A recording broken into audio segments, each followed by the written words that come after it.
স্ত্রীর ওজন স্বাভাবিকের চেয়ে বেশি, স্বামী সুস্থ স্বাভাবিক, তাই বলে তাদের ভালোবাসায় চির ধরেনি এতটুকু। মঞ্জু এবং অশোকের ভালোবাসার গল্প সোশ্যাল মিডিয়ায় এখন রীতিমতো ভাইরাল। কেন জানেন? আজ যখন বেশিরভাগের কাছেই ভালোবাসা মানেই বিষয়টা রূপ বা শরীর কেন্দ্রিক হয়ে উঠেছে, তখন সেই পটভূমিতে মঞ্জু অশোকের 30 বছরের দাম্পত্য জীবন সত্যিই এক আদর্শ উদাহরণ। ভাবছেন তো কেন বলছি এই রকম? চলুন বরং জেনে নি সবটাই। 5 বছর বয়সে পোলিওতে আক্রান্ত হওয়া মঞ্জুর জীবনে ভালোবাসায় ভরিয়ে দিয়েছেন তার স্বামী অশোক। কথায় বলে, প্রকৃত ভালোবাসা কখনোই রং রূপ বোঝে না, ভেদাভেদ মানে না। অশোক আর মঞ্জুর গল্পটাও ঠিক সেই রকম। মঞ্জুর বয়স যখন মাত্র 5 বছর, তখন ডাক্তার জানিয়েছিলেন তার পোলিও হয়েছে, অতএব তার জীবন আর 5টা শিশুর মতো এগোবে না।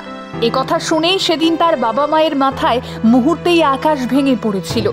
সাময়িকভাবে খানিকটা ভেঙেও পড়েছিলেন, তবে পরবর্তীতে নিজেদেরকে সামলে নেন এবং মেয়ের পাশে ঢাল হয়ে দাঁড়ান। মঞ্জুকে ভরসা জুগিয়ে চলেন যে তিনি চাইলেই সবটা করতে পারবেন। এভাবেই সময় গড়ায়। ততদিনে নিজের পায়ে হেঁটে চলার ক্ষমতা হারিয়েছেন ছোট্ট মেয়েটা। যেই বয়সে আর 5 জন শিশু দৌড়ে খেলে বেড়াতো, সেই বয়সে একটু হাঁটতে গেলেও অবলম্বন দরকার হতো মঞ্জুর। তবে সময় থাকতেই তিনি এটা উপলব্ধি করেছিলেন, আদতে নিজের পায়ে দাঁড়াতে গেলে একমাত্র অস্ত্র শিক্ষা। সেটাকেই সঙ্গী করলেন তিনি। জোর কদমে চলল লেখাপড়া। আশেপাশের অনেকেই মঞ্জুকে বলেছিলেন তাকে দিয়ে এই সব কিছুই হবে না, যে কিনা হাঁটতেই পারে না, সে কি করে এগোবে জীবনে।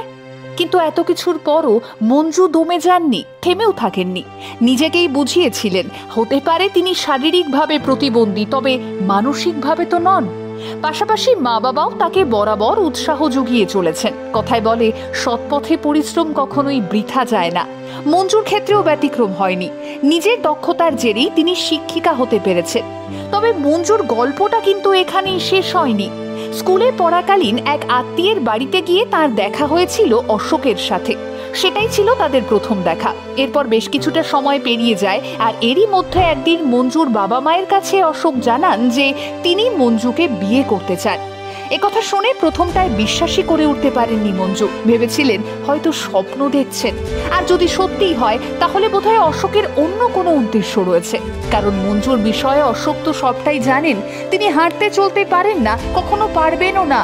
তাহলে জেনে বুঝে আজকের মতো দিনে কেউ কেন এইরকম একজনকে জীবনসঙ্গী হিসেবে চাইবেন? তবে শেষমেশ বাবা মায়ের কথাতে মঞ্জু বিয়েতে রাজি হয়ে যান। যদিও সেই সময় আবার পরিচিত মহলের একাংশই বলেছিলেন নিশ্চয়ই অশোককে মোটা অঙ্কের টাকা দেওয়া হয়েছে। কিন্তু মঞ্জু কেন এভাবে একটা ছেলের জীবন নষ্ট করে দিচ্ছে?